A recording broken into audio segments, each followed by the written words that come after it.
There is only one essential thing that makes you successfully settle in a new country. Everything else can come later. Your new work is an essential part of your life in the new country. Therefore, for you to develop your nice lifestyle, you have to find a nice working place and interact with the people around you. Here, I'm going to show you how to search for your new working opportunity in Canada. You have here 1. Job searching rule, 2. Templates, 3. Tips. These videos will help you to find and get your work, adjust yourself to it, and settle in your new Canadian life. 1. Job searching rule. Job searching rule explanation. 10 answers to the question, why can't I get a job? Applying for a job can be an intimidating process, especially for entry-level candidates. There are various reasons your job applications can be unsuccessful despite your best efforts. Understanding the possible reasons you find yourself wondering, why can't I get a job? Can help you resolve them and apply for jobs successfully.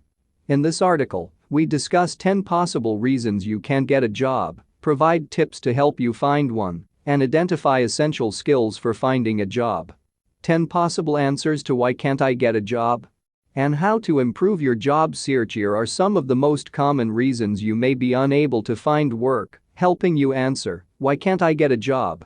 And secure employment. 1. Inadequate planning. Not planning for the kind of career you want can make it difficult to find a job.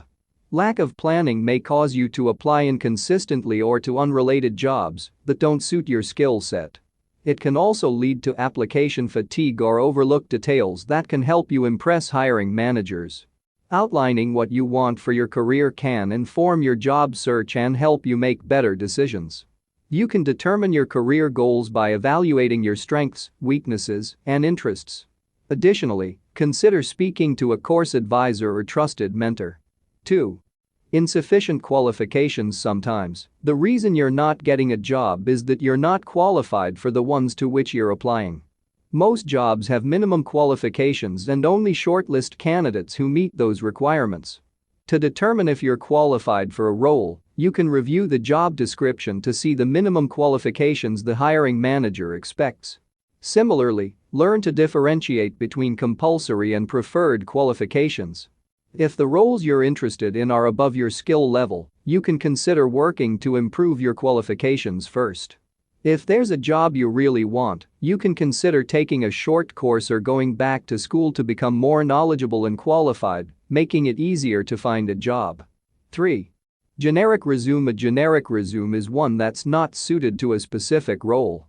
This type of resume highlights your qualifications without tailoring them to the employer's needs.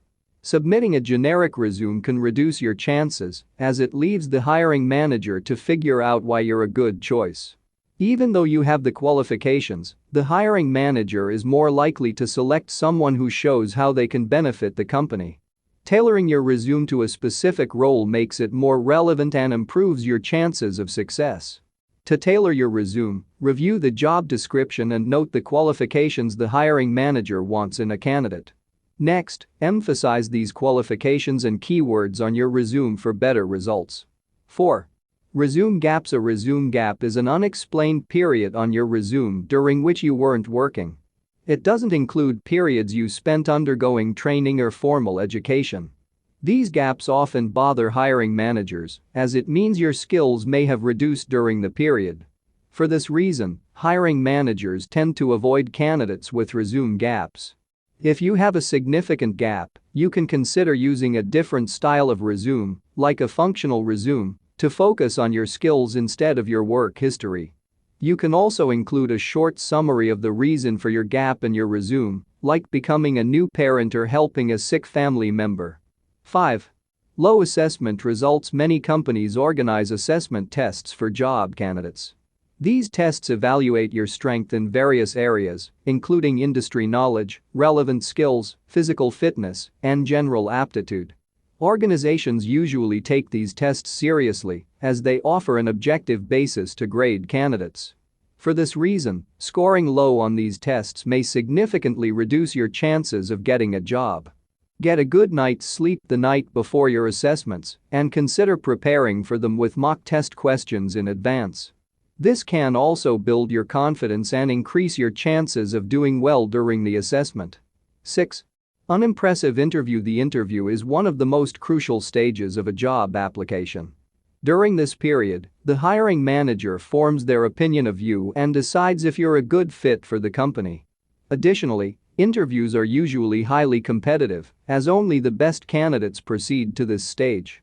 If you give inadequate or unimpressive answers during your interview, it may limit the possibility of securing a job.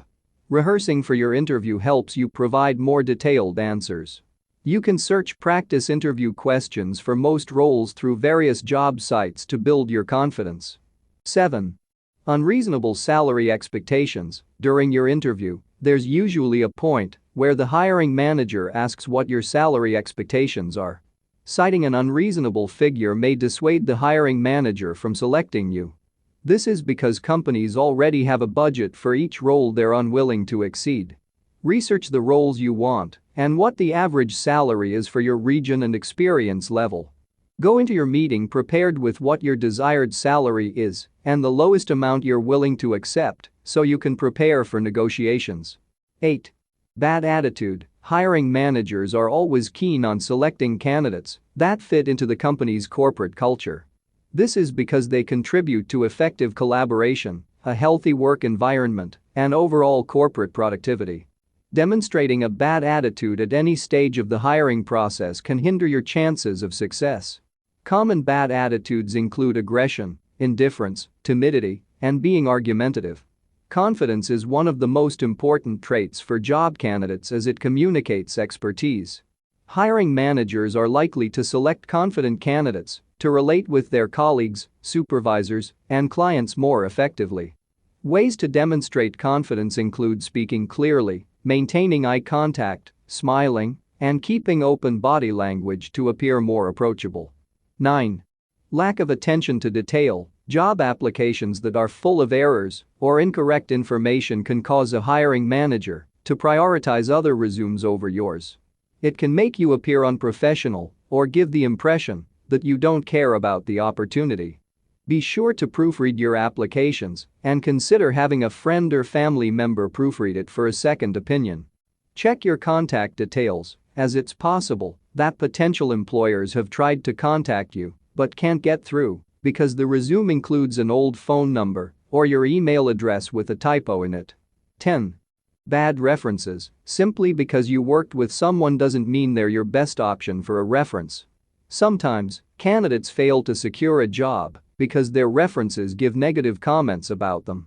This negative review can seriously damage your chances of success, even if the hiring manager intended to choose you. Building your network with like-minded people in your industry can help you gain helpful references and access to more job opportunities. For example, colleagues you meet and build a relationship with can recommend you to employers or give you helpful application tips. In addition, you can network by joining professional organizations and attending industry conferences or seminars. Essential skills for finding a job. Here are some essential skills that can aid your job search. Effective communication. Effective communication is the ability to convey information efficiently. This skill comprises both written, spoken, and non-verbal communication. It also includes the ability to listen effectively and understand what others are trying to communicate. The job application process has various stages that require effective communication. For example, you can use these skills to answer questions well during the interview. Similarly, you may need writing skills for assessment tests and creating a convincing resume. Persuasion skills. Persuasion is the ability to convince someone to take a specific action. You require this skill throughout the recruitment process, as your goal is to persuade the hiring manager to hire you. For example, you can apply your persuasion skills to write a convincing cover letter. They also require persuasion skills when answering interview questions like why are you the best candidate for this role or what makes you better than other candidates. Commercial awareness. Commercial awareness is the knowledge of relevant information, trends, and activities within your industry. During your interview, the hiring manager is likely to ask questions about relevant industry activities for which you require commercial awareness. It allows you to provide more insightful and relevant answers during an interview. This also helps you tailor your answers and resume to the company's needs. Interpersonal skills. Interpersonal skills are attributes you use to build and maintain relationships with others. These skills include your ability to be outgoing, approachable, and friendly. You can use your interpersonal skills to connect with the interviewer and make a lasting impression, improving your chances of success. Time management skills. Once you get past the resume and cover letter review stages, you can expect other recruitment processes to have time limits. This includes written tests and interviews. For example, you may have 20 minutes for your interview or 30 minutes to complete a test. Time management skills help you apportion your time effectively to make the best of each segment of the hiring process. Have the other related videos come to you? They will help you to move and adjust yourself to your new life here in Canada. You do not want to miss this opportunity to educate yourself. Hit the subscribe button and the bell icon and go with us on this journey. 2. Templates texts. When someone in your professional life takes the time to write you a letter of recommendation, it's important to write them a thank you email to show your appreciation. A personalized letter of recommendation from a previous employer or a professor can greatly improve your chances of securing employment. Learning more about writing an effective thank you letter when you have received a letter of recommendation can help you develop your professional relationships and thank your contacts for their support. In this article, we discuss reasons for writing a thank you email for a letter of recommendation, review the steps to take to write an effective thank you email, and provide several examples of thank you emails for different situations. Reasons to write a thank you email for a letter of recommendation. There are many reasons to write a thank you email for a letter of recommendation. A well-written letter of recommendation that discusses your strengths and accomplishments can be a tremendous asset to your job application. A personalized letter of recommendation takes time and effort to write, so if someone has written one for you, it's important to thank them. Sending a thank you email lets that person know you appreciate their effort and can help strengthen your professional relationship with them. How to write a thank you email. After receiving a letter of recommendation, here are the steps you can take to write your own thank you letter once you have received a recommendation letter. 1. Send your email quickly. To send your thank you email soon after you have received the letter of recommendation. By responding quickly, you show professionalism and demonstrate to the letter writer how much their efforts mean to you. If you want to give them an update when you receive a job offer, you can always write them another email later. 2. Choose the correct format. Your thank you note for a letter of recommendation can be in forms other than an email. It's important to consider how you and the person usually communicate. If it's through email, then an email is the logical choice for your thank you note. If you have reason to believe that the person might prefer a handwritten letter or a card, then you can send your thanks in this manner. A letter or a card can be a physical reminder of your appreciation and can be a more personal way of saying thank you. Email is a faster and more efficient way of getting your message to the recipient. Remember that it's the content of the message that matters most, rather than the means of sending it. If you're unsure which format to use, you can email first and then follow up with a physical letter. 3. Decide on a subject line. Every email begins with the subject line, and it's typically the first thing the recipient sees. Ensure that the subject line effectively communicates what is in the email. For a thank you email, the subject line can be as simple as thank you or a more straightforward thank you for your letter of recommendation. If the recipient originally sent you the letter of recommendation in an email, you can respond to that email with your thanks. Keep your subject line short and concise because you have space to explain yourself in the email's body. 4. Start with a greeting. You usually write a thank you email to someone that you have a previous relationship with, so you can begin your email with a warm greeting such as "Dear recipient's name."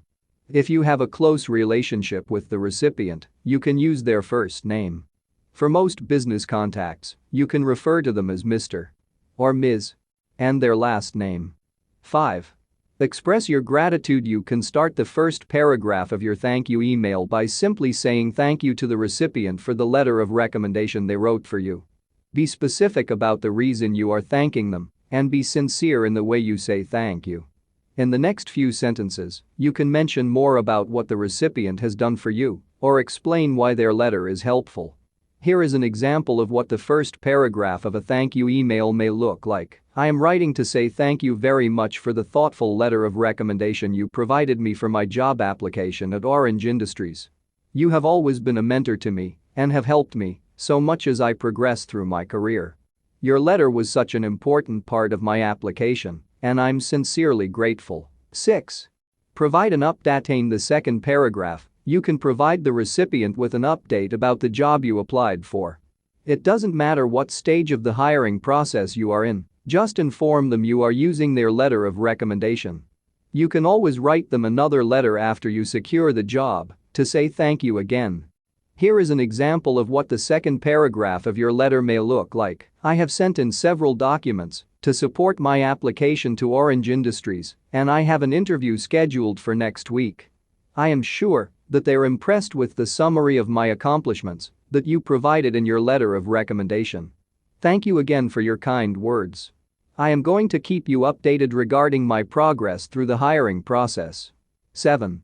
End with a formal closing and signature. At end your thank you email, you can use any one of several formal closings, such as sincerely, kind regards, yours, or best. Choose a formal closing that best reflects your relationship with the recipient of the thank you email. Finish by writing your name and including your digital signature. Examples of thank you emails for letters of recommendation. Here are several examples of thank you emails for letters of recommendation that you can use as a guide for writing your own thank you email for writing a letter of recommendation. This is an example of a thank you email sent while you're still going through the hiring process. Subject: Thank you for the letter of recommendation. Dear Mr. Smith, I am writing to say thank you for the excellent letter of recommendation that you wrote for me to support my application to the Mapletree Supply Company. You took the time to go over all of my strengths as an employee, and I'm very grateful for the specific examples of my accomplishments in the workplace that you provided. I always enjoyed working for you at Smith Supply Company, and I'm honored that you speak of me so highly. My application with the Mapletree Supply Company is currently being reviewed, and I have an interview scheduled for 2 weeks from today. I plan to continue to update you on my progress. Thanks again for taking the time to write me a letter of recommendation, and I hope we can connect in the future.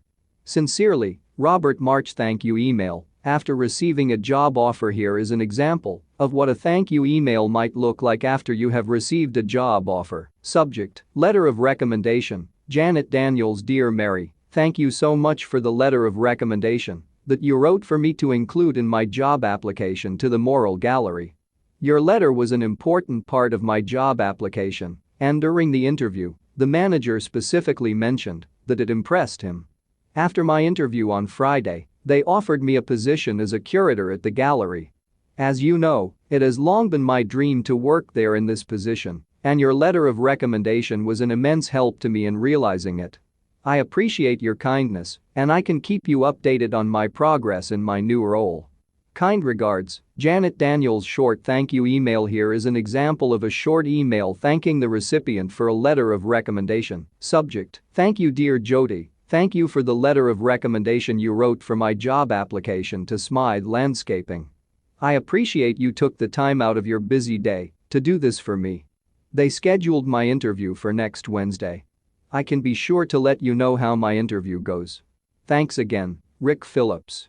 Get all the videos and you can increase your knowledge on how to contact your future employer in Canada, how to write a nice resume and cover letter, and to search for a nice job. 3 tips, free tips. Where to put certifications on a resume. With an example, certifications are valuable additions to a resume that demonstrate competence in a specific area.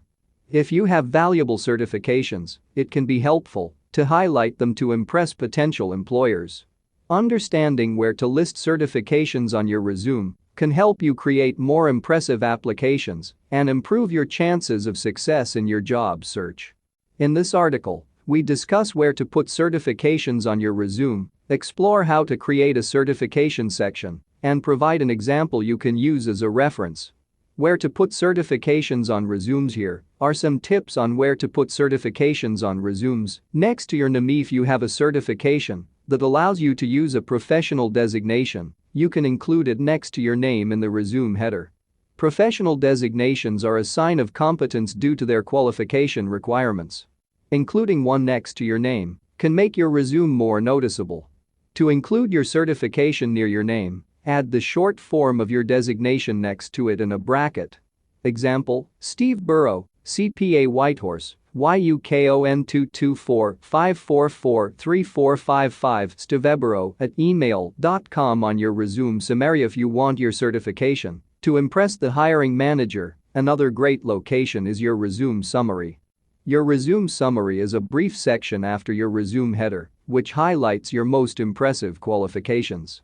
As the purpose of this section is to showcase what makes you an impressive candidate, it's an appropriate place to highlight certifications you want the hiring manager to see. You can indicate your certifications by simply adding the word certified at the summary's beginning. Similarly, you can list them in your other summary sentences. Example, certified CFA with over 7 years of experience advising individuals and organizations on viable investment options. Possess additional financial certifications, including Certified Financial Planner, CFP, and Chartered Professional Accountant, CPA. In a certification section near the top if you're applying for a role where your certifications are vital to your performance, you can move your certification section to the top. Including them at the top ensures the hiring manager sees them, which can aid your application. You can include the certification section immediately after your resume summary and before your work experience section. Remember to list the certifications in order of their recency, relevance, and prestige. Note that this location is only appropriate for essential certifications that directly relate to your role.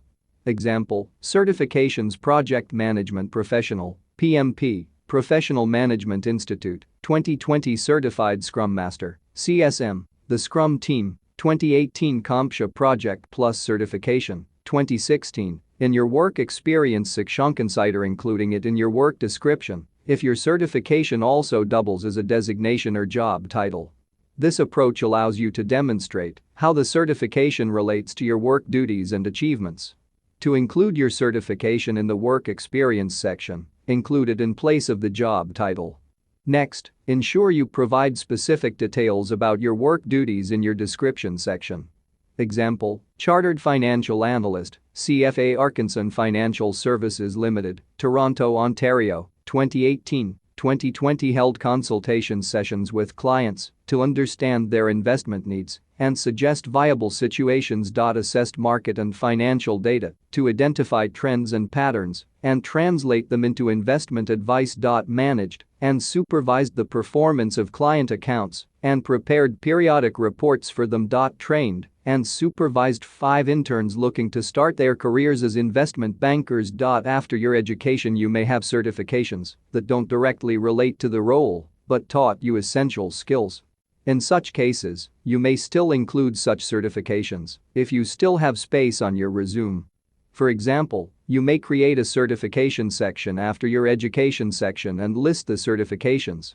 It may also help to state the skills you learned with the certification if it's not already clear. Example, Certification Briggs Leadership Certification Program Briggs Leadership Institute, 2019. Associated skills include leadership, effective communication, collaboration, and delegation. HULO certification for Microsoft Suite HULO Training Institute, 2016. Associated skills include Microsoft Excel, Word, PowerPoint, Teams. In your education section you may have a certification that you obtained while in school and isn't directly related to the role. If the certification confers a useful or transferable skill, you may include it in the education section. You can do this by creating a bulleted list after the name of your institution and including the name of the certification. Remember to include the name of the issuing authority and the date you received it. Example, Hugo Leadership Fitness Certificate Huge Leadership Training Institute, HTI, Toronto, Ontario, 2021 Certified Python Programmer SkillUp Training Institute, Toronto, Ontario, 2017. How to create a certification section in your resume. Here are some tips you can follow to create a certification section on your resume. 1. Understand what certifications are. Knowing the definition of certifications ensures you pick the right one to include in your resume. A certification is a document that attests to your skills or knowledge in a specific area. Usually, Professional accreditation organizations develop the guidelines to administer these certifications. Typically, getting a certification requires you to pay an enrollment fee and apply. Some certifications require candidates to fulfill some education or experience requirements. For example, CPA candidates require a degree covering specific subject areas and 30 months of relevant experience. While they both demonstrate skills, certifications are different from training certificates. Training certificates are documents you receive from the training institute to certify that you completed a training program. Certifications are to certify proficiency or competence in a particular skill or field. Because of this, many employers often favor candidates with certifications when selecting recruits. Your certifications may grant you access to a better salary and more opportunities. 2. List the certification to include your certification in your resume, create a separate section and name it certifications. Ensure it's in the same font style and size as other relevant sections in your resume. Next, create a bullet list and include the name of the certification. Always opt for the full meaning of the certification rather than the abbreviation. If the abbreviation is very popular, you may include it in a bracket next to its full form. Doing this makes your resume easier for the hiring manager to understand and may be a keyword applicant tracking systems, Austrian shillings, look for, which can help your resume make the shortlist. 3. Include the issuing authority's name. The next step is to include the name of the issuing authority. You may separate it from the certification's name with a dash or include it in the next line. The purpose of listing the issuing authority's name is to make it easy for the hiring manager to research or verify your certification. It's also relevant, as the issuing body determines the prestige of the certification. 4. State the date you received the certification. Including the date you received your certification makes it easier for the hiring manager to verify it. Similarly, it helps the hiring manager determine how long ago you earned the certification to make some deductions. For example, earning your certification early may be proof of your ambition. To write the date, you can include it in a bracket near the certification's name or after the name of the issuing authority. Remember to include the expiry date of the certification, if applicable. Similarly, you may include the dates of renewal if you've renewed your certifications. 5. Include a prospective earning to if you're yet to obtain your certification, you can still include it in your resume. Hiring managers accept this, especially for certifications that require candidates to have multiple years of experience. Remember to indicate that you're in the process of earning the certification and specify the date you expect to complete it. It's important you include an accurate date. You may reach out to the issuing authority to confirm when you expect to complete the program or application process. 6. Consider adding details on related skills. You can consider including associated skills to make them more impressive. While the manager may know of your certification, listing the skills you learned while obtaining it can make your resume more convincing. It helps the hiring manager determine how you can add value to their organization. In addition, you may review the job description to know what skills to prioritize in this list. Include the associated skills after the name of the issuing authority.